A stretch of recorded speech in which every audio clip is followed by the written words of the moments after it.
Assalamualaikum warahmatullahi wabarakatuh. Ada beberapa kitab yang biasanya menggunakan judul dari kata al-farqu atau perbedaan itu, kebanyakan membahas tentang masalah akidah. Jadi banyak kitab yang memiliki judul dari kata al-farqu atau bentukan dari kata al-farqu. Di antaranya ada kitab berjudul Al-Maqalatu wal Firaq, artikel-artikel dan aliran-aliran. Al-Firaq diambil juga dari kata al-farqu yang artinya aliran-aliran. Itu membahas tentang aliran-aliran Islam. Jadi pemikiran-pemikiran dalam masalah teologi, masalah akidah, itu sepanjang sejarah Islam banyak terjadi perbedaan pendapat, pandangan. Ini kitab ditulis oleh Syekh Sa'ad Al-Qummi. Kemudian ada juga kitab yang berjudul Tarikh Al-Firaq Al-Islamiyah. Tarikh Al-Firaq Al-Islamiyah, artinya sejarah aliran-aliran Islam.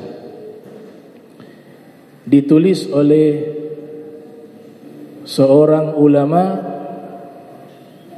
doktor bernama Syekh Muhammad Ibn Abdullah, Al-Ustadz Al-Doktor Muhammad Ibn Abdullah, menulis kitab berjudul Tarikh Al-Firaq Al-Islamiyah, artinya sejarah aliran-aliran Islam.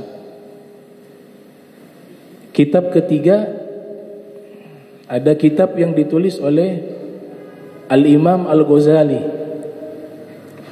Al-Imam Al-Ghazali juga menulis sebuah kitab dengan judul diambil dari kata Al-Farqu, yaitu Faisalu Tafriqah Bainal Islam wa Zindiqah. Ditulis oleh Al-Imam Al-Ghazali, yang artinya pemisah, pembeda antara Islam dan zindiq. Zindiq itu artinya yufsidul aqaid fid dakhil, oknum yang merusak akidah Islam dari dalam, itu disebut dengan zindiq. Jamaknya zanadiq. Kemudian kitab keempat, ada kitab berjudul Al-Farqu Bainal Firaq, pemisah, pembeda di antara aliran-aliran. Ditulis oleh Syekh Abdul Qahir Al-Baghdadi. Membahas juga tentang aliran-aliran Islam dalam masalah teologi. Kemudian ada juga ulama yang menulis kitab berjudul Al-Furuq Al-Lughawiyah, perbedaan-perbedaan bahasa. Dia membahas kata-kata yang maknanya sinonim atau kata-kata yang sinonim, persamaan kata tapi maknanya berbeda. Selalu diawali dengan kalimat al-farqu baina al-iman wal aman, misalnya perbedaan antara iman dan aman. Jadi kitab itu selalu diawali dengan kata al-farqu baina, perbedaan di antara kata ini dengan kata ini, dijelaskan maknanya. Ditulis oleh Abu Hilal Al-Asqari. Nah, ini beberapa judul kitab yang temanya adalah diambil dari kata al-farqu atau dibentuk dari kata al-farqu, yang artinya pembeda, pemisah dari dua hal. Selalu setelah kata al-farqu pasti ada dua yang dibandingkan di situ. Al-farqu bainal Islam wa zindiqah, al-farqu bainal mu'tazilah wal qadiriyah, al-farqu baina ahli sunnati wal jamaah wal jabariyah, misalnya. Jadi kata pemisah, pembeda, pasti setelahnya ada dua yang dibandingkan. Nah, sekarang masalah fikih di sini disebutkan al-farqu bainat tayammumi wal wudu. Pembeda atau perbedaan antara tayamum dan wudu. Di sini ada 16 perbedaan. Ada 16 perbedaan. Para fuqaha mereka membuat satu metode di dalam membahas satu masalah, khususnya dalam masalah hukum, untuk mempermudah umat Islam. Ada kalanya satu masalah mereka bahas secara khusus menjadi satu kitab. Seperti masalah ini, tayamum. Ada ulama yang menulis sebuah kitab berjudul Atharut Tayammum fi Raf'il Hadath, dirasatun fiqhiyatun. Ini ditulis oleh seorang doktor juga. Dia membahas tentang masalah pengaruh tayamum di dalam mengangkat hadas. Pembahasan secara fikih. Jadi dibahas menjadi satu kitab. Jadi kalau kita ingin memahami, ini rekomendasi saja. Kalau ingin memahami masalah tayamum secara mendalam, ada kitab-kitab yang membahas secara khusus masalah tayamum menjadi satu kitab. Walaupun di dalam kitab-kitab fikih sudah cukup lengkap menurut saya. Tapi begitulah para ulama, niatnya untuk mempermudah umat Islam. Mereka menghabiskan waktu dan pikirannya menyusun dan merangkum, membahas satu masalah menjadi satu kitab, termasuk masalah tayamum. Kemudian ada juga yang membahas satu masalah tentang masalah wudu menjadi satu kitab, ditulis oleh Syekh Ali As-Sihristani. Syekh Ali As-Sihristani. Beliau menulis kitab berjudul Wudu'un Nabi sallallahu alaihi wasallam. Wudunya Nabi Muhammad sallallahu alaihi wasallam. Jadi kitab tersebut membahas cara wudunya Rasul berdasarkan landasan-landasan hadis Nabi dan juga firman ilahi. Menjadi satu kitab berjudul Wudu'un Nabi. Ditulis oleh Syekh Ali namanya. Syekh Ali As-Siristani. Baik, perbedaan pertama antara tayamum dan wudu, niyatu istibahatin, niyatu raf'il hadathi. Pertama, tayamum niatnya itu bukan mengangkat hadas, tapi meminta kebolehan ibadah. Istibahah artinya meminta kebolehan ibadah. Beda dengan wudu. Wudu memang mengangkat hadas. Maka niatnya itu harus raf'ul hadath, mengangkat hadas al-asghar, hadas kecil. Kalau tayamum tidak mengangkat hadas, karena dia darurat, maka dia hanya menjadi kebolehan di dalam ibadah. Yang tadinya sholat tidak boleh, tidak ada air, terpaksa pakai tayamum, maka pada saat itu dibolehkan dia sholat. Jadi dia tidak mengangkat hadas, tapi dengan tayamum diperbolehkan dia untuk ibadah. Itu perbedaan pertama. Kalau wudu memang mengangkat hadas. Yang kedua, la yajuzu illa ba'da dukhulil waqti. Kalau tayamum tidak boleh kita bertayamum terkecuali sudah masuk waktu.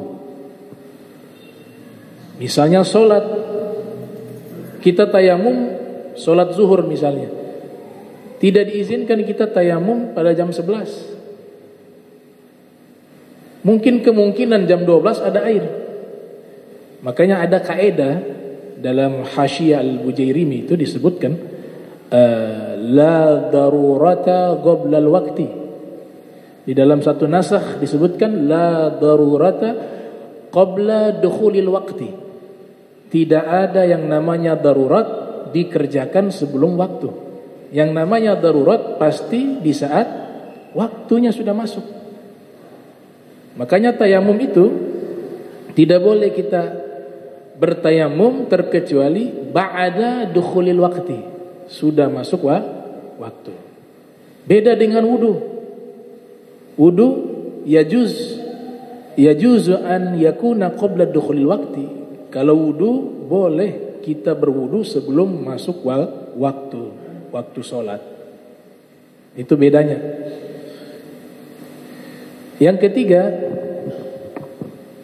al-thalith yaqumu maqam al-ghusli. At-tayammum yaqumu maqam al-ghusli wal wudu la yaqumu maqam al-ghusli. Ini pembahasan yang lalu pernah disinggung. Tayammum dia bisa mengganti posisi atau mengganti tempatnya mandi janabah. Pertemuan lalu tuh masih ingat. Makanya orang yang safar ya ketika dia tayammum dalam keadaan janabah hadas besar di tempat yang biasanya tidak ada air, maka pada waktu itu dia tayamum dan dia solatnya tidak disuruh qadha, karena tayamum mengganti posisi mandi besar. Tapi kalau wudu tidak bisa, air sedikit hanya cukup untuk wudu. Kita dalam keadaan safar di tempat yang memang tidak ada air, hanya cukup untuk wudu, tidak cukup untuk mandi. Kita berwudu pakai air tersebut, maka ketika kita sholat nanti ketika sudah menemukan air untuk kita mandi janabah, sholat yang tadi diperintahkan untuk diqadha, karena wudu tidak bisa mengganti posisi mandi, tapi tayamum bisa mengganti posisi mandi wajib. Itu yang ketiga. Yang keempat, ar-rabi' la yujma'u bihi baina fardain. At-tayammum la yujma'u bihi baina fardain. Al-wudu yujma'u bihi baina fardain fa akthar. Tayamum tidak boleh satu kali tayamum kita melaksanakan 2 solat wajib, walaupun belum batal, karena hal-hal yang membatalkan tayamum hampir sama dengan hal-hal yang membatalkan wudu. Dia hanya berlaku 1 kali tayamum untuk 1 kali solat wajib, tidak bisa 2 kali. Nanti masuk lagi solat zuhur kita bertayamum, solat asar tayamum lagi, walaupun dalam keadaan belum batal. Beda dengan wudu. Wudu itu bisa kita gabung dengan 2 solat wajib fa'akthar, bahkan bisa lebih dari 2 solat wajib. Kita dengarkan itu bagaimana managib para ulama-ulama terdahulu. Ada kalanya mereka solat subuh menggunakan wudu isya. Artinya wudunya tidak batal, mereka menjaga diri dengan wudu sampai tidak tidur, karena tidur membatalkan wudu. Sampai subuh mereka lanjutkan sholat tersebut tanpa berwudu. Tapi kalau tayamum berlaku hanya 1 kali sholat wajib. Al-khamis, yang kelima, taharatun dhaifah. Ya, at-tayammum taharatun dhaifah. Tayamum itu bersuci yang lemah. Bersuci yang lemah, dia tidak kuat. Sedangkan al-wudu taharatun qawiyah. Wudu itu bersuci yang kuat. Nanti konteksnya dalam masalah murtad. Ada orang murtad, kalau dalam keadaan tayamum dia murtad, tayamumnya batal. Tapi kalau orang ini murtad dalam keadaan wudu, dia murtad, sudah keluar dari agama Islam, tapi wudunya belum batal dengan murtadnya, karena wudunya wudu kuat. Bersucinya bersuci yang kuat. Tayamum bersuci yang lemah. Makanya di sini yang ketujuh, yang keenam, as-sadis, yang keenam, tubtiluhu riddah. At-tayammum itu menjadi batal dengan murtad. Orang murtad tayamumnya batal. Tapi kalau al-wudu la tubtiluhu riddatu, murtad itu tidak membatalkan wudunya, walaupun dia pada waktu itu sudah bukan Islam, tapi wudunya tidak batal. Karena taharatun qawiyah, wudu itu bersuci yang kuat, sedangkan tayamum taharatun dhaifah, bersuci yang lemah. Makanya dengan murtad membatalkan itu tayamum. As-sabi' yang ketujuh, at-tayammumu yajibu izalatun najasati awalan. Al-wudu la tajibu izalatun najasati qablahu. At-tayammum, sebelum bertayamum hukumnya wajib menghilangkan najis terlebih dahulu, baik di tubuh kita, khususnya di tubuh kita, atau pakaian kita, maka itu harus dihilangkan terlebih dahulu. Kalau di pakaian nanti konteksnya di solat, tapi kalau di badan konteksnya tayamumnya tidak sah. Jadi orang tayamum sedangkan masih ada najis, walaupun dia tayamum itu dianggap tidak sah. Beda dengan wudu. Wudu tidak wajib menghilangkan najis. Maknanya begini, maknanya ketika dia wudu sedangkan di tubuhnya ada najis, hal itu tidak membuat wudunya tidak sah, tetap sah. Tapi nanti masalahnya di mana? Di solat. Solatnya tidak sah, karena syarat solat at-taharatu minan najasat, dia harus suci daripada najis. Fi thawbihi wa badanihi wa makanihi, di bajunya, di badannya, di tempat solatnya. Itu harus tiga itu yang suci itu, gak ada najis. Badan, pakaiannya, dan tempat solatnya. Sejadah, di bawahnya ada kotoran hewan, kotoran kambingkah itu, kucingkah itu, kan najis kotoran hewan. Tapi di atas sejadah yang tebal dan tidak tembus, kita sholat di atasnya sah, karena sejadah kita tidak menggunakan dia untuk mengikuti gerakan sholat kita.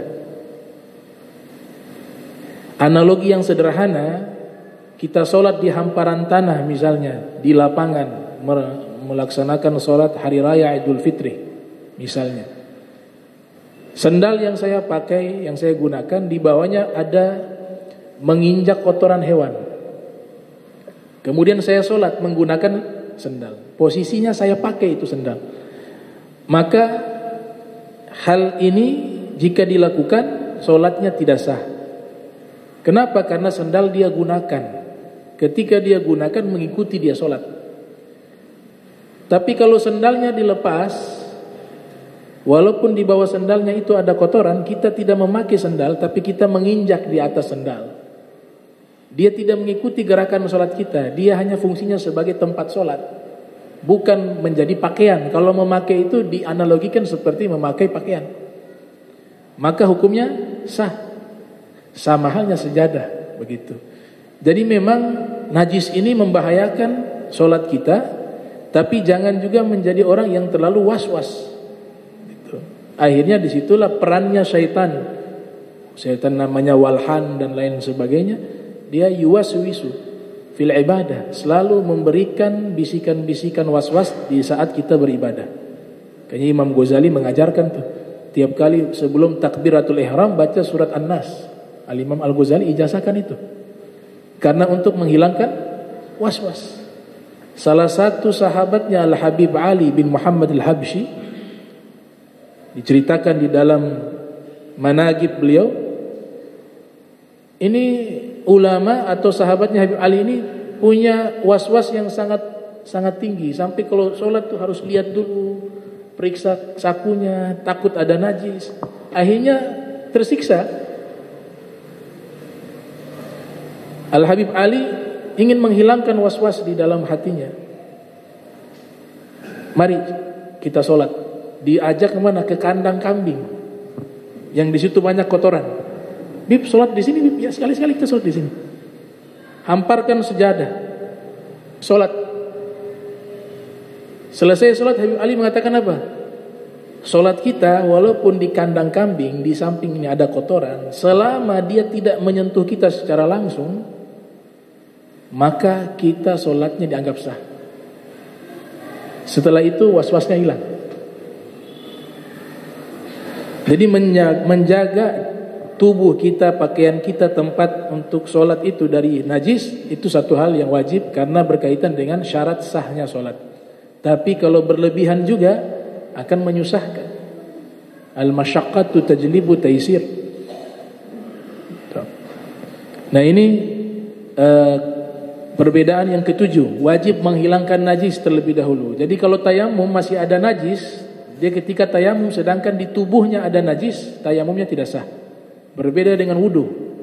Di tubuhnya masih ada najis, tapi ketika dia wudu, wudunya sah. Tapi konteksnya itu bermasalahnya di saat sholat.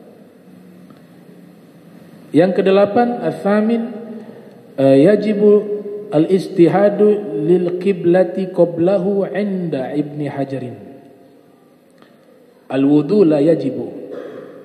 Yang kedelapan, kalau tayamum itu wajib mencari arah kiblat sebelum dia bertayamum menurut Ibnu Hajar. Jadi kalau tayamum itu kita harus tahu nih kiblatnya kemana. Ini konteks ceritanya mungkin dia sedang safar. Sebelum dia tayamum dia cari tahu dulu, beristihad dulu, berusaha dulu mencari tahu arah kiblat kemana. Jika sudah yakin arah kiblatnya dengan istihad tentunya, dengan usaha. Jadi disuruh istihad, berusaha cari tahu dulu. Bukan disuruh menduga dulu. Menduga itu pilihan terakhir.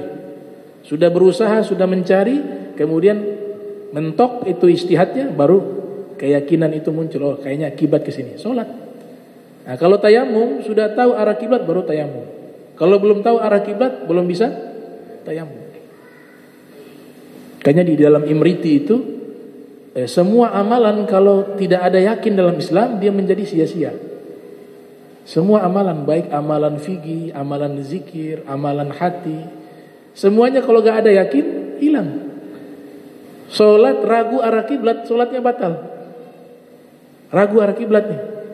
Sudah dalam solat, kayaknya kiblatnya bukan ke sini, itu sudah batal. Mendingan ulang dari awal.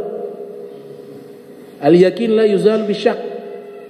Itu dalam Imriti dikatakan idzil fata hasba i'tiqadihi rufi' wa man lam ya'taqid lam yantafi'. Seseorang itu mulia dihitung daripada keyakinannya terhadap sesuatu. Orang yang tidak punya keyakinan terhadap sesuatu, maka tidak akan bermanfaat seluruh amalan ibadahnya. Di dalam Imriti syair tersebut termasuk masalah arah kiblat. Kalau wudu tidak disyaratkan itu. Kita wudu terlebih dahulu walaupun belum tahu arah kiblat, tidak ada masalah. Tapi kalau tayamum itu diwajibkan.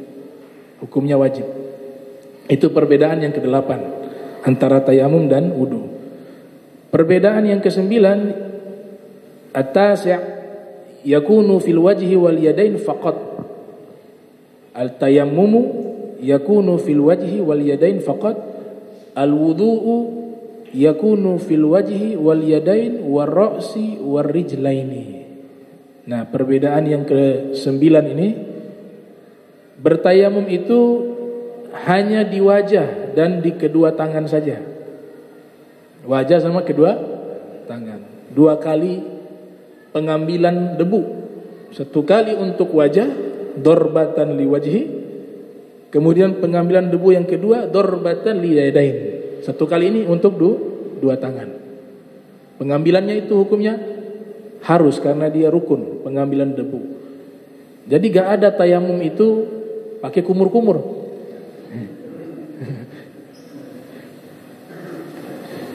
Kumur-kumur pakai tayamum tidak ada. Dan juga tidak ada mengusap kepala. Tayamum, kalau wudu kan sunnah tuh kepala diusap. Tayamum tidak ada sunnah mengusap kepala. Apalagi lucunya tayamum pakai di kaki.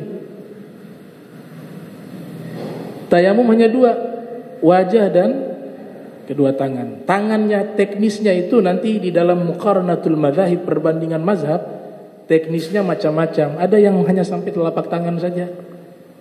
Kalau mazhab Syafi'i kan sampai di mirfaq, sampai di sikut, kemudian kembali lagi ke ujung-ujung jari, semuanya begitu. Wajah juga begitu. Ada satu mazhab begini, tangan saja cukup. Nah, hanya dua itu.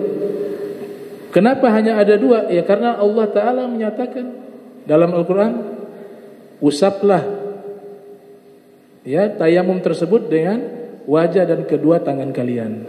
Tapi kalau wudu, Allah sebutkan panjang tuh. Idza qumtum ila sholati faghsilu wujuhakum wa aydiyakum ilal marafiq wamsahu birusikum wa arjulakum ilal ka'bain. Dalam satu qiraah begitu. Arjulakum, qiraat yang lain arjulikum. Di situ nanti ada perbedaan teknis disebabkan cara membacanya daripada huruf ataf tersebut. Arjulakum dan arjulikum. Di situ disebutkan kalau kalian ingin melaksanakan sholat, maka usaplah wajah-wajah kalian, ya kan? Kemudian kepala kalian, kemudian tangan kalian, ilal marafiq, wamsau birusikum, tangan dulu baru kepala, baru ditutup dengan kaki, ilal ka'bain, sampai ke mata kaki. Allah menyebut secara berurutan, maka keluar lagi satu furud, yaitu tartib. Ibda bima bada Allah bih, mulailah dengan apa yang Allah telah mulai. Di situ Allah sebutkan secara tartib, maka fardu wudu juga harus berurutan.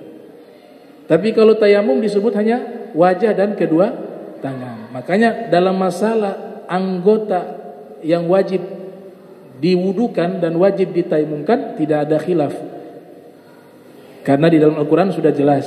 Tapi teknisnya itu menjadi perbedaan pendapat di kalangan para fuqaha. Al-ashir, yang ke-10, la yasihu bin niyati tayammumi, ya. Wal wudu yasihu bin niyatil wudu. Nah, yang ke-10 itu, kalau tayamum tidak sah, kita hanya mengatakan nawaitu tayammum, enggak sah. Kalau wudu, nawaitul wudu, itu ulama mengatakan sah. Saya niat wudu. Kenapa? Karena wudu itu tidak ada yang namanya wudu sunnah, wudu wajib. Namanya wudu ya wudu. Kalau tayamum di sini kan ada tayamum kalau dia niatnya tayamum untuk sholat sunnah, sholat wajib gak bisa. Saya tayamum untuk baca Al-Quran misalnya. Nawaitu tayammum li istibahati qiraatil Quran. Saya niat tayamum untuk dibolehkan membaca Al-Quran. Niat tayamum sebatas untuk bisa membaca Al-Quran, maka tidak bisa digunakan untuk sholat wajib, karena niatnya dibawa daripada derajat wajib. Makanya tidak sah niat sekedar tayamum saja, tidak sah. Berbeda dengan wudu. Wudu, dia menyatakan niat wudu, mayoritas ulama mengatakan sah. Perbedaan yang ke-11 al-hadi asyar, la yusannu fihi tathlithu. At-tayammumu la yusannu fihi tathlithu. Tayamum tidak disunahkan 3 kali. 3 kali usapan tidak disunahkan. Dia satu kali saja. Kalau wudu sunnahnya 3 kali. Usapan pertama dalam wudu hukumnya wajib, bukan sunnah. Usapan pertama misalnya di wajah, kan mulai niatnya itu di wajah. Mulai niat wudu itu di wajah. Kita membasahkan wajah kita, yang pertama kali itu adalah hukumnya wajib. Kemudian yang kedua hukumnya sunnah. Yang ketiga hukumnya sunnah. Yang keempat hukumnya makruh. Az-ziyadah fi tathlith, melebihkan 3 kali itu hukumnya makruh. Jadi ada 3 hukum. Pertama wajib, kedua, ketiga sunnah, keempatnya makruh. Di dalam tayamum tidak ada sunnah 3 kali, 1 kali. Di muka 1 kali, di tangan juga kedua tangan 1 kali. Yusannu fi tathlith. Itu wudu. Ats-tsani asyar, yang ke-12, at-tayammumu la yusannu takhlilul lihyati. Al-wudu yusannu takhlilul lihyati. Yang ke-12, tayamum itu tidak disunnahkan menyelai jenggot. Kalau tayamum tidak perlu jenggot tebal di sela-selai, memasukkan debu ke situ, gak perlu, karena debu kotor. Tapi kalau wudu harus. Makanya dibahas tuh dalam masalah jenggot di dalam kitab fikih. Syekh Nawawi Al-Bantani jelaskan dalam kitab Qutul Habib. Kitab fikih beliau namanya Qutul Habib. Kalau dalam majlis dialog 1-0, saya ngobrol sama orang jaraknya 1-0, 48 cm kira-kira. Di saat saya berbicara dengan dia berjenggot. Dalam majlis khitab tersebut, majlis ngobrol tersebut, jaraknya 1-0, saya ngobrol dengan dia. Saya lihat jenggotnya itu tebal, tapi kelihatan kulitnya. Di jenggotnya itu kelihatan kulitnya di majlis khitab. Nah, orang tersebut ketika wudu wajib menyampaikan air di kulitnya. Bukan sunnah lagi, harus. Kalau majlis khitab 1-0. Nah, kalau majlis khitab 1-0, saya ngobrol dengan seseorang, kemudian jenggotnya lebat. Ketika ngobrol, ini jenggot menutup semuanya, tidak kelihatan kulitnya. Kulit yang di bagian dagu ini tidak kelihatan, ditutup oleh jenggot.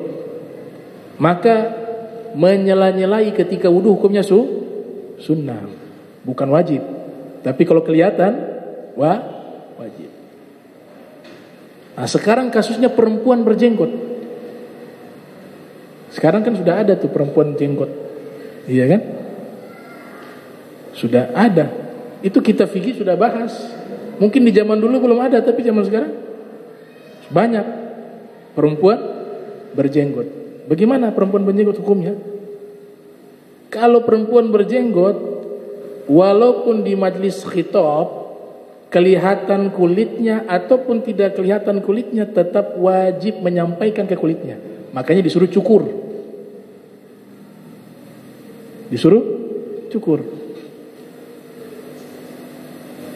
Itu dibahas oleh Syekh Nawawi Al-Bantani dalam kitab Qutul Habib. Ada jenis laki-laki tidak berkumis, tidak berjenggot dan gagah, namanya amrod. Nah, itu sebagian kecil ulama mengatakan walaupun dia laki-laki, kalau disentuh batal, tapi mayoritas mengatakan tidak batal. Dan dia fitnahnya lebih besar dari perempuan. Namanya amrod. Tidak berkumis, tidak berjenggot. Jenggot hukumnya sunnah. Hukumnya sunnah. Banyak hadis Nabi katakan demikian. Nabi katakan kan, panjangkanlah al-liha, jenggot kalian, dan potonglah asy-syawarib, kumis kalian. Khaliful majus, kata Nabi, perselisihkanlah dengan majusi. Majusi bagaimana? Jenggot tidak ada, tapi punya kumis. Tapi kalau ada orang memang jenggotnya tidak keluar, ya jangan dipaksa. Iya. Jenggotnya tidak keluar, tidak mengapa. Ada satu kaidah, jenggot kan ada yang para ulama warna merah, ya kan? Nah, hukum dasar mewarnai rambut selain hitam itu kan disebutkan oleh Ibnu Hajar Haytami. Hukumnya itu dilarang keras dalam beberapa keadaan, tapi dalam beberapa keadaan boleh. menghitamkan, tapi kalau warna lain nggak ada masalah. Bagi laki-laki ya, kalau perempuan nggak ada masalah. Laki-laki menghitamkan rambut ada larangan keras dalam beberapa kondisi. Al-Imam Al-Ghazali jelaskan dalam kitab beliau Al-Basit. Mau lamar orang, dia sudah tua, rambutnya putih, tapi belum pernah kenal nih sama calon istrinya ini, belum pernah tahu nih dia aslinya bagaimana. Taunya pokoknya masih muda. Iya. Semuanya hitam. Jenggotnya yang tadinya putih, kumisnya putih, rambutnya putih, dia semir hitam semua. Tujuannya apa? Biar di hadapan calon istrinya dan calon mertuanya, oh ini masih muda. Ada hadisnya ternyata dari Nabi Muhammad SAW. Nabi mengatakan siapa yang mau melamar seorang gadis, kemudian rambutnya yang awalnya putih, dia menghitamkan, maka dia termasuk orang yang menipu. Iya. Kelihatan, oh masih muda, hitam. Nah ini salah satu kondisi yang dilarang nih. Dan kondisi-kondisi lain juga dilarang. Tapi yang paling keras dalam hadis ini salah satu. Itu kan sebenarnya rambut putih, jenggot putih itu Nabi Ibrahim pernah minta kepada Allah, ya Allah, berikan tanda-tanda datangnya kematian padaku, tamu, biar saya siap-siap itu. Jangan langsung tiba-tiba dicabut nyawa. Ya Rob, berikan tanda-tanda. Maka Allah berikan di antara alamat tanda-tanda dekatnya ajal adalah memutihnya rambut. Itu. Tapi di kondisi yang lain disunnahkan orang yang rambutnya putih justru disemir hitam, laki-laki. Dalam keadaan apa? Keadaan jihad fisabilillah, mau perang sama musuh nih. Itu disunnahkan kebalikan. Yang punya rambut putih semuanya disemir hitam, disunnahkan waktu itu. Apa hikmahnya? Biar musuh lihat, waduh masih muda semua. Musuh khawatir juga nih. Ya, padahal gak tahu sudah CB semua. 70, 60. Jadi membuat apa? Ar-ru'bah fi qulubil a'da. Ini punya tujuan ar-ru'bah fi qulubil a'da. Memunculkan rasa takut di dalam hati musuh. Lihat semuanya masih muda. Masya Allah, ini kuat-kuat semua nih. Makanya waktu itu menyemir rambut hitam bagi laki-laki disunahkan. Coba kalau tidak semir, semuanya yang kaum muslimin putih semua rambut, itu musuh ya CB semua nih. Gampang kita habisi ini. Jadi ada hikmah tuh kenapa Nabi membolehkan semir rambut seperti itu. Bahkan cara berjalan sombong waktu itu dibolehkan ketika menghadapi musuh tuh. Kan dalam Al-Quran dilarang tuh, wala tamshi fil ardi maraha innallaha la yuhibbu kulla mukhtalin fakhur. Jangan jalan dengan jalannya orang sombong di muka bumi ini. Allah benci kepada orang yang congkak lagi sombong. Itu ayat ada termaktub di surat Luqman. Dan itu hukumnya haram. Jadi jangankan menjadi orang sombong, menjadi orang sombong itu haram. Ini mengikuti cara jalannya orang sombong sudah ada larangan dari Allah. Gimana cara jalannya orang sombong? Dia mengangkat kepala ke langit, dada dibungsungkan. Nah, salah satu sahabat ketika mau terjadi peperangan, dia berjalan di hadapan safnya pasukan kaum muslimin, di hadapan musuh, membungkungkan dada, mengangkat kepala ke langit dengan dua pedangnya. Tunjukkan begitu. Rasulullah SAW melihat tuh cara jalannya. Nabi katakan kepada sahabat, ini cara berjalan kayak begini hukumnya haram sebenarnya. Tapi untuk saat ini dibolehkan, kata Nabi Muhammad, untuk menunjukkan kepada musuh. Kalau tidak salah namanya Abu Dujana orangnya. Abu Dujana yang pedangnya patah ketika jihad, kemudian datang kepada Nabi, ya Rasulullah, pedang saya patah ini. Dia hantam itu musuh sampai pedangnya patah. Waktu itu Nabi tidak bawa cadangan pedang.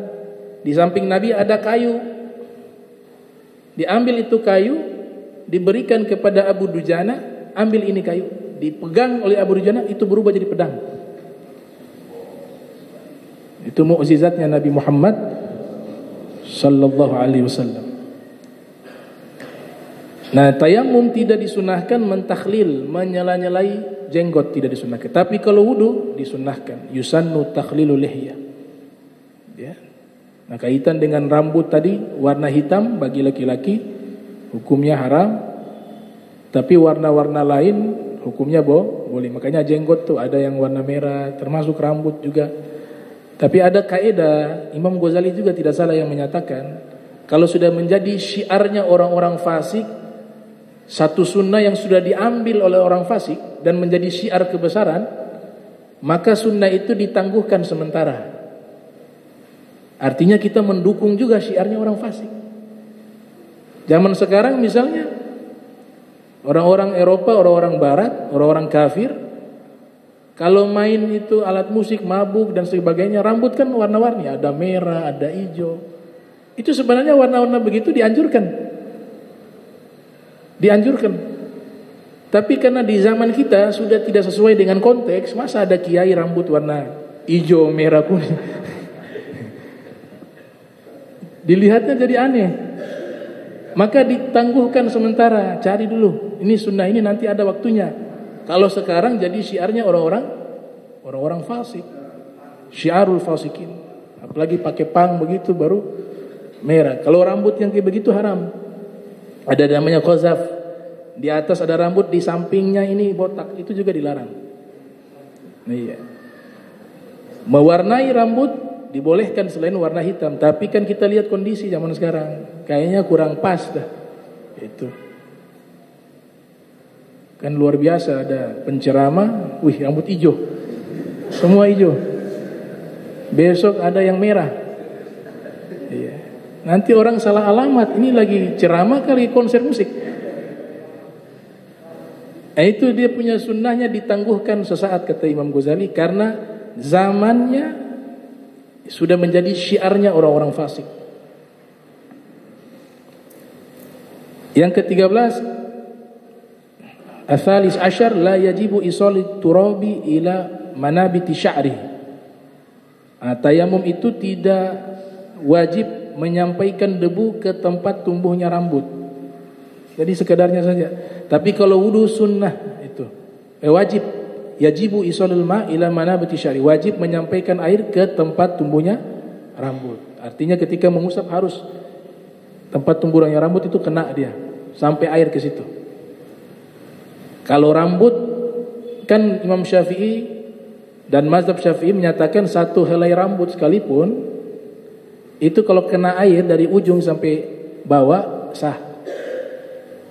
Tapi syaratnya di bawahnya itu harus mengenai tempat tumbuhnya rambut.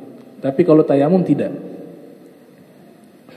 Yang ke-14, Ar-Rabi' Ashar Al-'asi bi safarihi alaihi al-i'adah wal wudu la i'adata 'ala al-'asi bi safarihi. Nah, tayamum ketika safar, melakukan perjalanan jauh, safarun tawilun, kemudian di tengah jalan tidak ada air, dia tayamum, tapi niat safarnya itu, berangkat itu bukan niat yang baik. Niat untuk melakukan maksiat. Dia pergi di satu tempat, niat dari awal ketika berangkat apa? Niat untuk maksiat. Nah, ketika dia tayamum pada waktu itu, maka dia solatnya tidak perlu diulang kalau tayamum. Tapi berbeda dengan wudu. Oh, mohon maaf, tayamum itu disuruh ulang. Jadi saya safar tidak ada air, tapi niat safar itu untuk maksiat. Kemudian di tengah jalan saya tayamum, saya solat.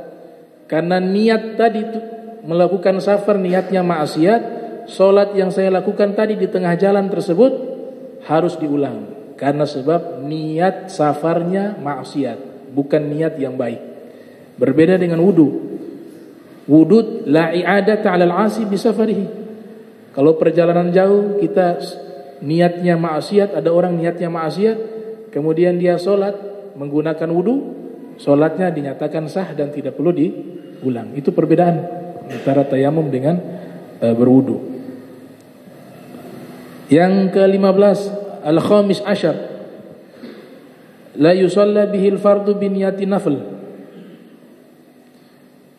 At-tayammum la yusalla bihi al-fardu biniyati nafl, al-wudu yusalla bihi fardu biniyati nafl.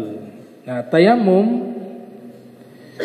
tidak boleh sholat wajib menggunakan tayamum jika ketika bertayamum niatnya melaksanakan sholat sunnah. Saya tayamum, tidak ada air nih, pengen sholat duha misalnya, atau sholat duhanya sudah mendekati duhur lah, taruhnya begitu. Dia tayamum tuh. Kalau sunnah ke wajib kan boleh, ya. Sunnah wajib ke sunnah boleh. Sunnah ke wajib tidak boleh tayamum. Niatnya tayamumnya sholat sunnah, tapi dia melaksanakan sholat tidak boleh. Tapi kalau wudu boleh. Saya wudu, mentakhsis niat. Saya wudu ini niat mau melaksanakan sholat duha. Dia niatnya begitu. Kemudian dia sholat duha, waktu berjalan sudah masuk zuhur, dia lanjut lagi sholat zuhur, tidak masalah. Tapi kalau tayamum niatnya sholat sunnah, tidak boleh melakukan sholat wajib. Yang ke-16 yang terakhir, as-sadis asyar, la yusannu tajdiduhu. At-tayammum la yusannu tajdiduhu. Tayamum itu tidak disunnahkan mentajdid, memperbaharui tayamumnya. Kalau wudu sunnah memperbaharui wudunya. Walaupun wudunya belum batal, tapi dia mau wudu lagi, itu dianjurkan. Apalagi dalam keadaan was-was. Sudah batal belum ya?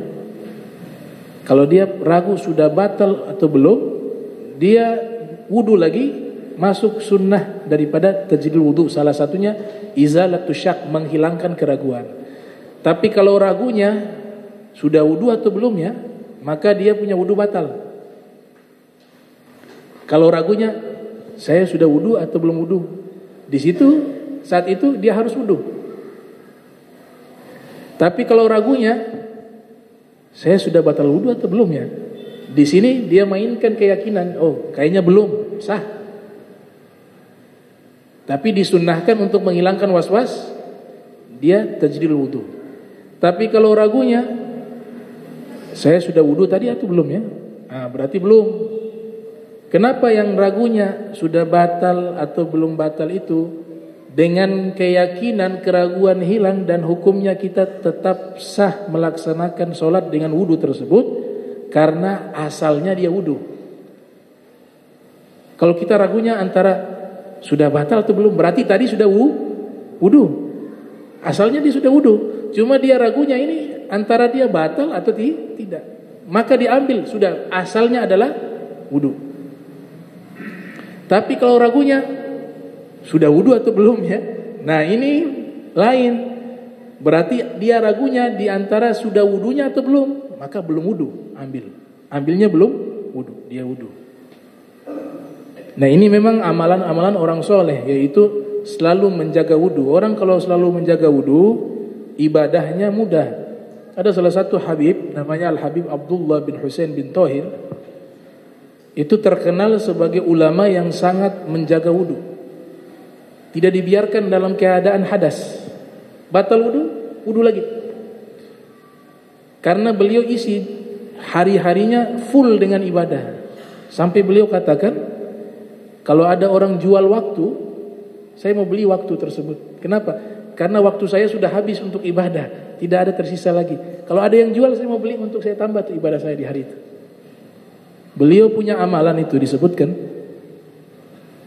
25.000 setiap hari membaca salawat kepada Nabi, membaca tasbih kepada Allah 25.000, membaca istighfar 25.000, membaca la ilaha illallah 25.000 setiap hari.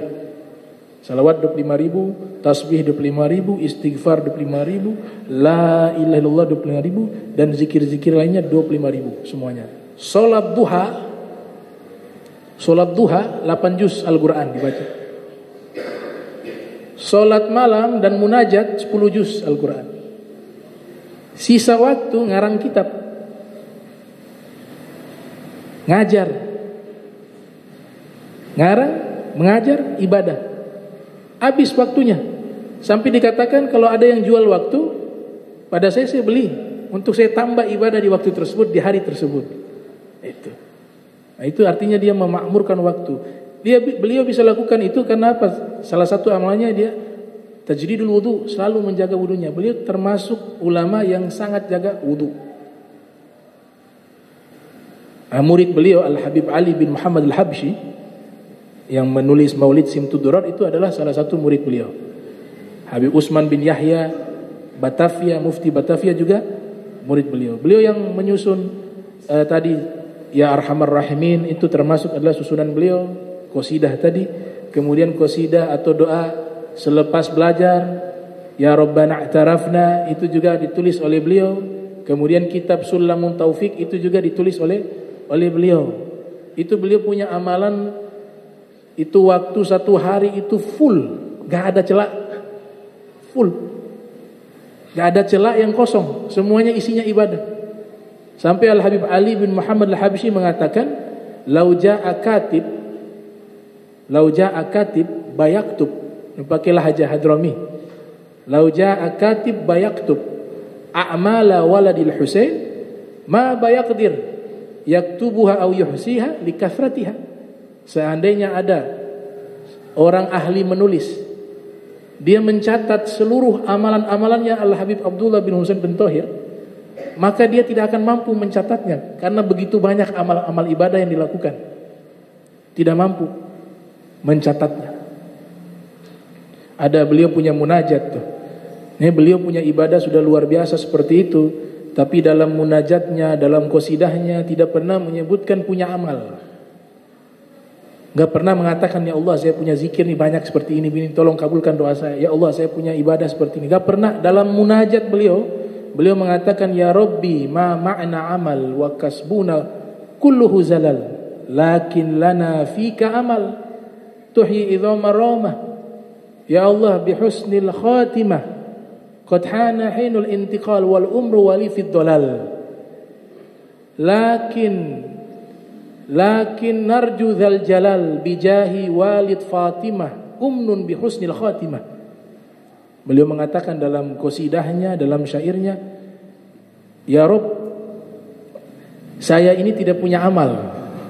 Tadi sudah disebutkan kan amalannya 25.000 ini, duha 8 juz, munajat tengah malam dengan sholatnya 10 juz, isi waktu ngajar, ngarang kitab, zikir dan seterusnya.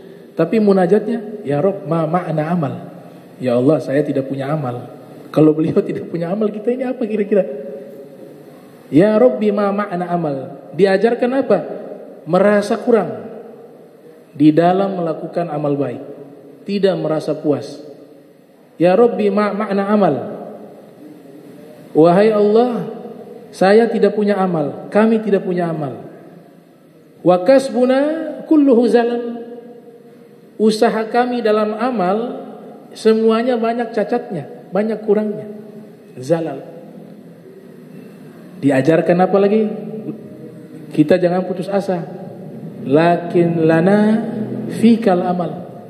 Tapi kami punya harapan dengan rahmat-Mu ya Allah. Begitu. Kami punya harapan dengan rahmat-Mu. Lakin lana fika amal. Tuhyi idhama ramah. Engkau mampu menghidupkan manusia yang tulang belulang menjadi hidup kembali.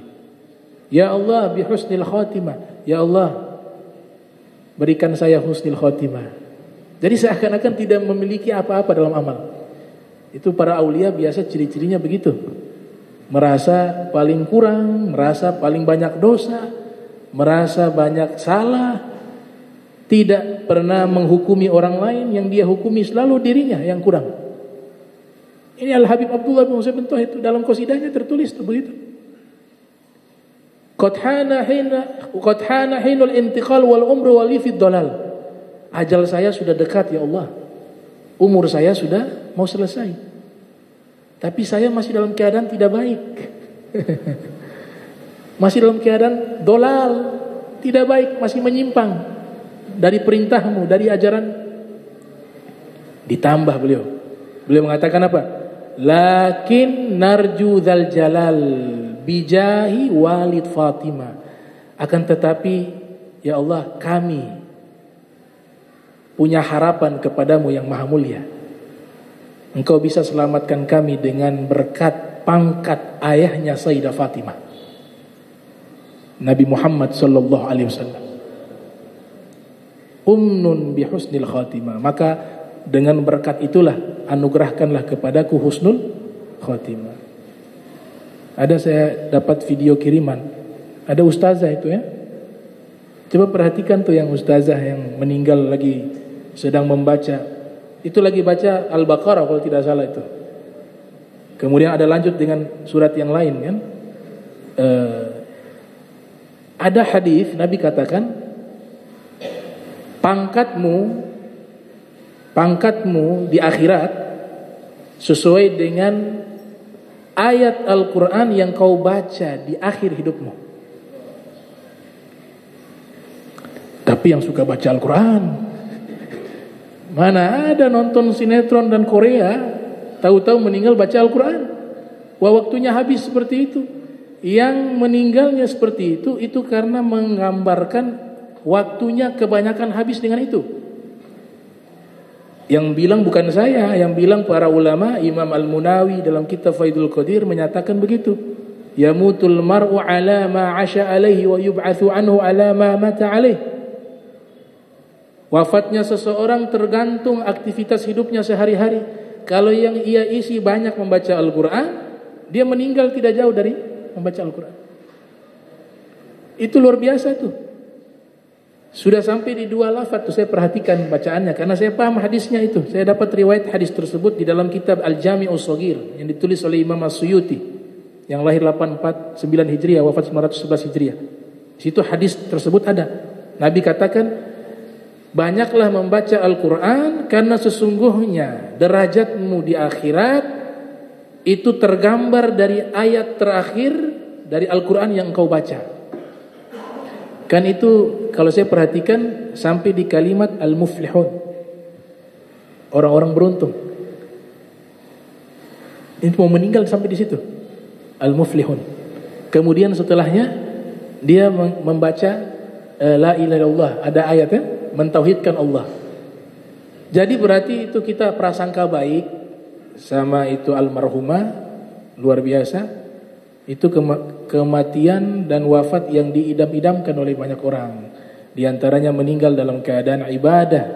Kata Syekh Nawawi Al-Bantani, wa min alamati husnil khatimah, ada tanda-tanda orang meninggal husnil khatimah itu ada yang berkaitan dengan waktu, ada yang berkaitan dengan keadaan, ada yang berkaitan dengan tempat. Berkaitan dengan waktu, meninggal di waktu-waktu yang baik, hari Jumat misalnya, malam Jumat. Kemudian ada yang berkaitan dengan apa? Tempat. Meninggalnya di mana? Di masjid. Meninggalnya di mana? Di majelis ilmu. Ada juga yang keadaannya lagi sujud, keadaan lagi membaca Al-Quran. Itu alamah min alamati husnil khatimah, daripada tanda-tanda meninggal dalam keadaan husnul khatimah. Dan ayatnya dibaca muflihun, orang-orang beruntung dia. Itu menggambarkan dia dapat bisyarah dari Allah, kabar gembira, kau punya tempat di akhirat bersama dengan orang-orang yang beruntung, karena bentuknya jama' al-muflihun. Di Hadramaut pernah kejadian seorang penjaga masjid yang waktunya habis membaca Al-Quran, tidak sempat ngobrol sana sini, tidak menggibah orang, menggunjing orang, tapi habis dengan baca Al-Quran. Meninggalnya jarinya menunjuk ayat, kami berikan kepada orang-orang beriman, surga Firdaus. Jarinya di situ waktu meninggal. Jadi megang Al-Quran begini, pas lagi baca Al-Quran jari di situ. Berarti magomnya di sana, Firdaus. Nah, makanya kalau ya baca ayat-ayat azab cepat-cepat lewat. Tahu-tahu meninggal pas tunjuk fi nari jahannam khalidina fiha abada. Wah, celaka. Di dalam neraka kekal selama-lamanya, neraka jahanam. Itu. Tapi gak bisa disetting, memang qadarullah, Allah yang atur. Allah yang atur dia di mana tuh dia selesai bacanya di mana, dia berhentinya di mana, itu Allah yang atur. Itu ada hadisnya dari Nabi Muhammad sallallahu alaihi wasallam. Makanya uzkuru mahasina mautakum, ya, sebutkanlah kebaikan-kebaikan orang-orang yang wafat di antara kalian. Saya teringat kisah, pernah saya sampaikan juga. Timor Leng itu kan kejam, jahat. Sebagian ulama mengatakan demikian. Ibnu Hajar Haytami dalam kitab As-Sawa'iqul Mukhrikah mengatakan ketika Timor Leng ini wafat, ada pembenci Timor Leng. Dia sangat benci Timor Leng. Akhirnya dia membaca Al-Quran, dia mencari ayat-ayat yang menceritakan azab. Dia tulis, dapat ayat-ayat yang ceritanya azab, ditulis lagi di bukunya. Dia buat semacam buku wirid khusus, isinya azab semua. Di dalam Al-Quran dia pilih ayat-ayat yang menceritakan tentang azab. Setelah sudah terkumpul 30 juz dari ayat-ayat yang menceritakan tentang azab dan siksaan, dia datang ziarah ke kuburannya Timor Leng. Saking bencinya kepada Timor Leng, dia baca itu wirid tersebut, berharap ini Timor Leng dalam kubur diazab lebih besar oleh Allah, lebih keras oleh Allah, karena orang jahat menurut dia seperti itu. Ada ulama mengatakan Al-Quran memang ada beberapa kitab seperti Syamsul Ma'arif, kitabnya Imam Ghazali, dinisbatkan kepada Imam Ghazali, kitab Manba'u Usul Hikmah. Di situ kan ada ayat-ayat Al-Quran yang dibaca sekian kali dengan cara begini bisa membahayakan orang tersebut. Kata ulama, orang yang membaca Al-Quran dengan niat seperti ini sebenarnya dia sedang merusak Al-Quran. Karena Al-Quran tidak mengajarkan untuk membuat orang lain celaka.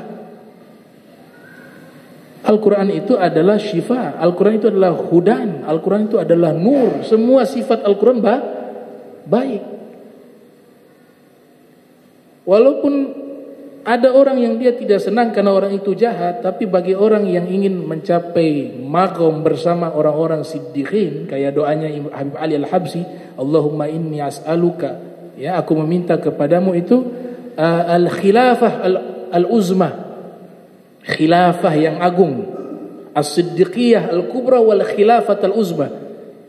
Kata Habib Ali Al-Habsi, ya Allah, aku meminta kepadamu diberikan siddiqiyah al-kubra, magom orang-orang siddiq yang begitu mulia. Orang-orang siddiq yang begitu mulia tidak pernah dia menggunakan ayat Al-Quran bahkan doa untuk mencelakakan orang lain, walaupun terhadap musuhnya. Gak bisa, biar Allah yang balas, selesai.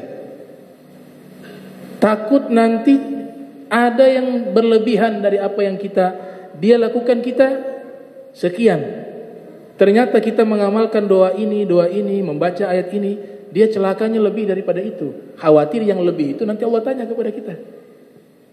Bisa dipaham ya? Makanya kaum solihin tidak seperti itu, tidak diajarkan seperti itu. Semuanya diambil yang baik. Cara yang tadi dilakukan salah. Mengumpulkan ayat Al-Quran yang sifatnya azab, tujuannya dibacakan itu untuk orang yang di kuburan itu diazab. Caranya tidak benar. Al-Imam Hasan bin Ali bin Abi Thalib ini dikisahkan dalam riwayatnya. Tapi memang tidak gampang bisa ikut mereka, gak bisa. Kita akui kita gak mampu. Tapi ini gambaran bagaimana akhlak keluarga Nabi Muhammad SAW. Jauh, ma baina sama wal ard, antara langit dan bumi dengan kita. Sayyidina Hasan pernah duduk dengan kumpulan sahabat-sahabatnya. Datang seorang nasibi, pembenci Ahlul Bait. Datang. Dia bertanya, "Aina Hasan bin Ali?" Di mana Hasan bin Ali? Atau dia bertanya, siapa di antara kalian yang namanya Hasan bin Ali? Sayyidina Hasan bin Ali angkat tangan. Saya yang bernama Hasan bin Ali bin Abi Thalib. Ini pembencinya mengatakan kepada Sayyidina Hasan, saya ini paling benci di dunia ini yaitu kepada dirimu dan ayahmu. Kalian berdua itu adalah orang yang paling saya benci di dunia ini. Inni ubghiduka wa abaka. Saya ini benci sekali kepada dirimu dan ayahmu. Sayyidina Hasan santai. Sayyidina Hasan ya dididik oleh Nabi Muhammad SAW. Tidak emosi, tenang, sabar. Beliau bangun mengatakan dalam keadaan posisi berdiri, ayahmu di mana wahai fulan bin fulan? Ayahmu di mana? Dia katakan, ayahku ada di rumah, masih hidup. Sayyidina Hasan mengatakan, ketahui ya wallahi inni uhibbuka wa abaka. Ketahuilah demi Allah, saya ini sangat mencintai dirimu dan ayahmu. Saya mencintai dirimu dan ayahmu. Diludah. Kita ini kalau ada yang ludah di muka, saya rasa semuanya marah. Jujur saja, semua kita pasti gak sanggup tuh orang ludah di hadapan orang banyak, diludah di wajah. Diludah di wajahnya Imam Hasan bin Ali bin Abi Thalib. Imam Hasan mengusap itu ludah yang mengalir di wajahnya. Ia mengatakan, sami'tu abi yaqul. Saya mendengar ayah saya berkata. Wa abah saya mengatakan, sami'tu Rasulullah sallallahu alaihi wasallam yaqul. Dan ayah saya mengatakan mendengar Rasul sallallahu alaihi wasallam bersabda, inna riqal mu'mini sifa. Sesungguhnya ludahnya orang beriman adalah obat. Ini adalah obat. Akhirnya ini orang dia takjub dengan akhlaknya Imam Hasan. Dia akhirnya menjadi pencinta Sayyidina Hasan bin Ali bin Abi Thalib. Dia mengatakan, engkau benar-benar adalah min sulalatin Nabi Muhammad sallallahu alaihi wasallam. Engkau benar-benar adalah seorang daripada anak cucunya Nabi Muhammad sallallahu alaihi wasallam. Ia mengamalkan ayat idfa billati hiya ahsan. Membalas kejahatan orang dengan perbuatan yang lebih baik. Itu magom tertinggi. Magom tertinggi. Jadi kalau makin luar biasa perilaku kita menarik perhatian Allah dan perhatian Nabi Muhammad. Jadi kalau lagi apa-apa kita coba naik ke level itu. Ke level itu. Karena yang biasa-biasa ya akan biasa-biasa di mata Allah dan Rasul. Tapi ketika seseorang mengambil satu perilaku yang luar biasa, yang tidak semua orang mampu, di saat itu dia sedang memanggil dan menarik perhatian Allah dan perhatian Nabi Muhammad sallallahu alaihi wasallam. Dipraktekkan oleh Imam Hasan. Tadi jangan tuh pakai amalan-amalan begitu. Mau hantam orang ayat ini. Apalagi ada surat biar ini dia cinta mati ke saya. Ini biar dapat jodoh. Kata ulama itu, kalau caranya di situ sudah ada campur tangan jin, makanya Ibnu Hajar mengatakan kalau baca amalan memang tidak diharamkan, tapi harus tahu isinya apa itu. Artinya apa? Jangan baca bahasa Ibrani tidak tahu isinya apa, akhirnya dipakai amalan. Itu saya secara pribadi pernah ada orang datang ke saya begitu. Dia tidak bisa tidur setiap malam, ada yang bisikin di telinganya sampai berbulan-bulan. Sampai berbulan-bulan tidak bisa tidur. Setiap malam ada yang bisikin telinganya, bangun lagi, begitu terus. Saya minta, kau baca doa apa itu? Coba kasih ke saya. Bahasa Arab, Bib. Ya sudah, bahasa Arab juga ada, mantra juga. Ini pentingnya belajar bahasa Arab. Mana itu buku? Dikasih. Ternyata campur, ada bahasa Ibrani, ada bahasa Arab. Isinya apa? Memanggil syaitan untuk masuk ke dalam dirinya. Berapa lama kau baca? Kurang lebih 1 atau 2 tahun, Bib. Masya Allah. Istiqomah. Tapi bahasa Arab, Bib. Bahasa Arab, bahasa Indonesia juga begitu. Kalau isinya baik, isinya buruk. Bahasa Arab, kalau Al-Quran ya boleh jadi. Hadis Nabi, bahasa Arab pastinya baik. Tapi kalau mantra, itu kan surat Al-Falaq, itu dukun. pakai mantra menggunakan bahasa Arab. Di dalam tafsir Mafatihul Ghaib disebutkan tuh. Bahasa Arab dicampur bahasa Ibrani. Ada mantra-mantra itu, bukan doa tapi dia mantra.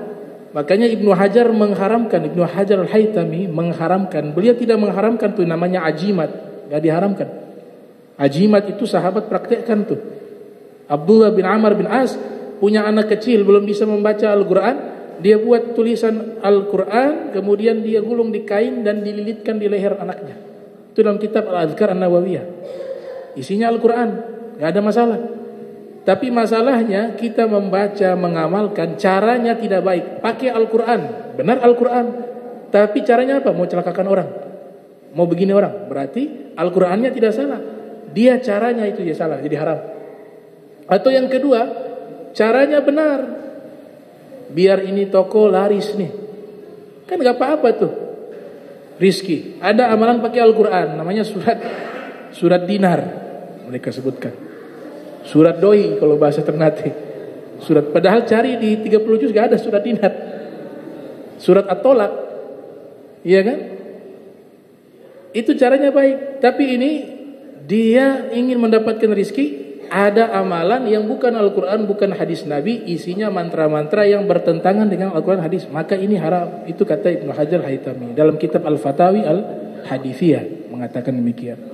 Nah ini insyaallah kita nanti lanjut di pertemuan berikut bab haid.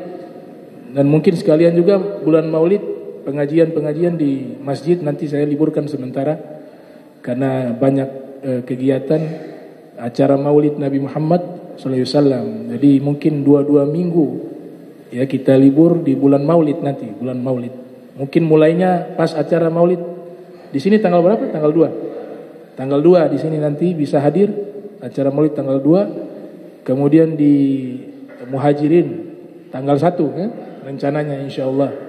Jadi mulai liburnya tanggal 1 di masjid-masjid tanggal 1 dan seterusnya 2 minggu begitu libur karena banyak mengisi di acara Maulid Nabi Muhammad sallallahu alaihi wasallam. Mudah-mudahan kita semua panjang umur, sehat wal afiah, istiqamah fi ta'ah wal ibadah. Bismillahirrahmanirrahim. Alhamdulillahirabbil alamin. Allahumma shalli wa sallim ala sayyidina Muhammad Allahumma jam'ana hadza jam'an marhuma wa tafarraqna min ba'di tafarraqa ma'zuma wa la taj'al minna wa la minna syai'an mahruma. Subhanaka bihamdika astaghfiruka wa atubu ilaihi wa sallallahu sayyidina Muhammadin wa ala alihi wa sahbihi wa barak wa sallam wa lafu minkum. Wassalamu alaikum warahmatullahi wabarakatuh.